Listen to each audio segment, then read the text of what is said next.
Hello, my name is Seraj.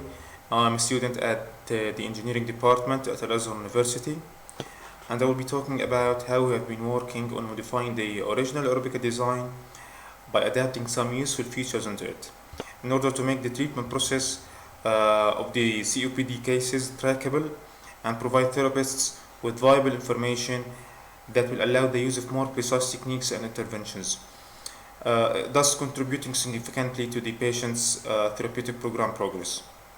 So essentially the purpose of the modified Aerobika device is to enhance therapists' ability to evaluate the progress of the COPD cases.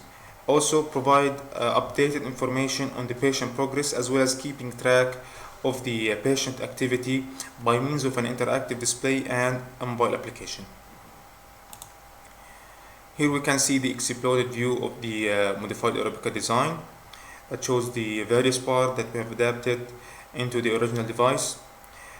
The core of this modification is the battery-powered microcontroller that has been integrated into this device.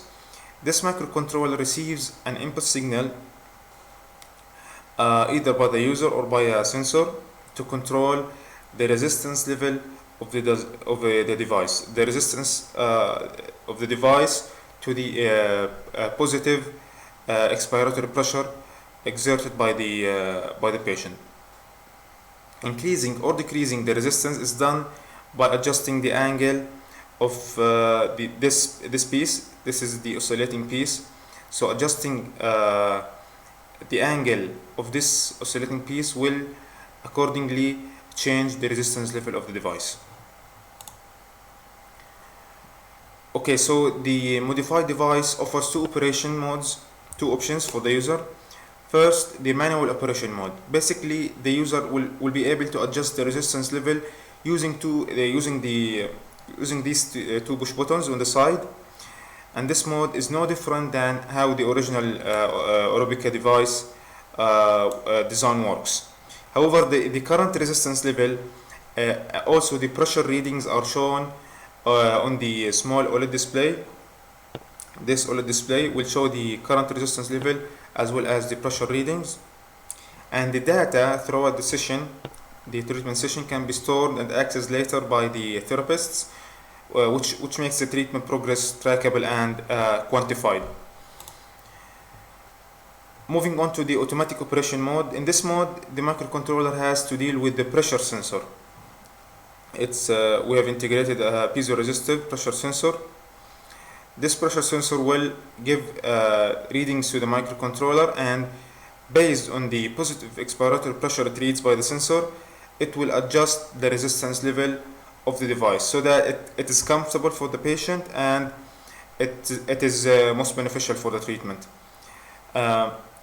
When we are saying that it will adjust the resistance level, this means that it's going to adjust the angle of the servo motor that we have adapted into the device.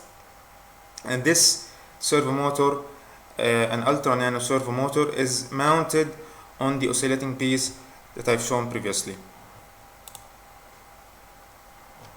This flowchart explains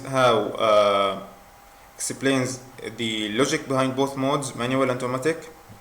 For automatic mode, the controller reads the pressure value, then works on adjusting the resistance level or the servo motor angle accordingly.